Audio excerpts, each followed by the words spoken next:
परमेश्वर की नाम की महिमा हो। आज हम 6वां अध्याय पढ़ने जा रहे हैं।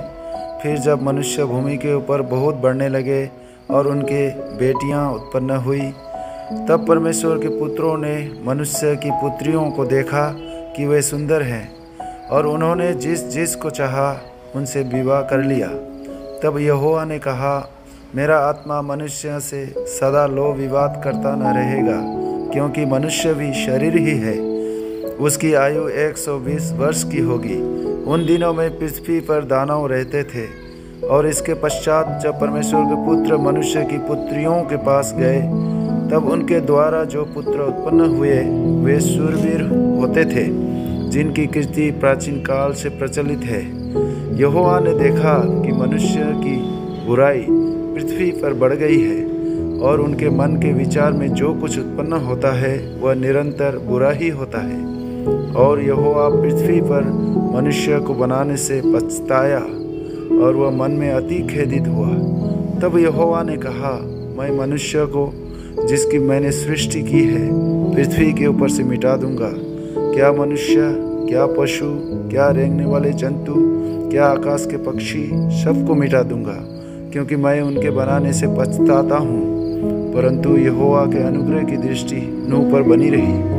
नूह की वंशावली यह है, नूह धर्मी पुरुष और अपने समय के लोगों में खरा था, और नूह परमेश्वर ही के साथ साथ चलता रहा। और नूह से शेम और हाम और येफेत नामक 3 पुत्र उत्पन्न हुए। उस समय पृथ्वी परमेश्वर की दृष्टि में बिगड़ गई थी और उपद्रव से भर गई थी। और परमेश्वर ने पृथ्वी पर जो दृष्टि की तो क्या देखा कि वह बिगड़ी हुई है, क्योंकि सब प्राणियों ने पृथ्वी पर अपना अपना चाल चलन बिगाड़ लिया था। तब परमेश्वर ने नूह से कहा, सब प्राणियों के अंत करने का प्रश्न मेरे सामने आ गया है, क्योंकि उनके कारण पृथ्वी उपद्रवों से भर गई है। इसलिए मैं उनको पृथ्वी समेत नष्ट कर डालूंगा।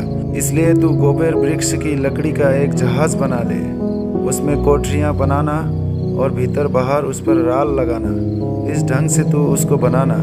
जहाज की लंबाई 300 हाथ, चौड़ाई 50 हाथ और ऊंचाई 30 हाथ की हो। जहाज में एक खिड़की बनाना और उसके एक हाथ ऊपर से इसकी छत बनाना, और जहाज की एक ओर एक द्वार रखना, और जहाज में पहला, दूसरा, तीसरा खंड बनाना। और सुन, मैं आप पृथ्वी पर जल प्रलय करके सब प्राणियों को जिनमें जीवन का प्राण है आकाश के नीचे से नष्ट करने पर हूँ, और सब जो पृथ्वी पर है मर जाएंगे। परंतु तेरे संग मैं वाचा बांधता हूँ, इसलिए तू अपने पुत्रों, स्त्री और बहुओं समेत जहाज में प्रवेश करना। और सब जीवित प्राणियों में से तू एक एक जाति के 2-2 अर्थात एक नर और एक मादा जहाज में ले जाकर अपने साथ जीवित रखना। एक एक जाति के पक्षी और एक एक जाति के पशु और एक एक जाति के भूमि पर रेंगने वाले सब में से 2-2 तेरे पास आएंगे, कि तू उनको जीवित रखे। और भांति भांति का भोज्य पदार्थ जो खाया जाता है उनको तू लेकर अपने पास इकट्ठा कर रखना, जो तेरे और उनके भोजन के लिए होगा। परमेश्वर की इस आज्ञा के अनुसार नूह ने किया। Praise the Lord.